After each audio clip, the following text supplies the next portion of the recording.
I'm hoping this is Isaka on track and it'll be something. Got my fingers crossed. Come on.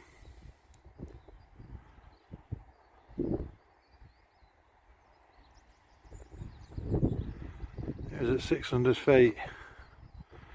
Just about 4 or 5 miles north of the loop. Oh, there we are. It's low. Look how low this is.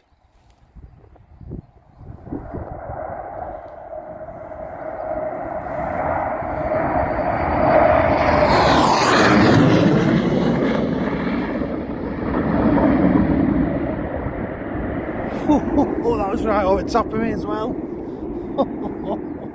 What a lovely pass out. Isaka Hunter. Come on, I wanted to come out front of me. They only come out front here. I don't understand why they're all going over the top today. But still a nice pass. Hopefully it's going to come back round. Oh, fingers crossed.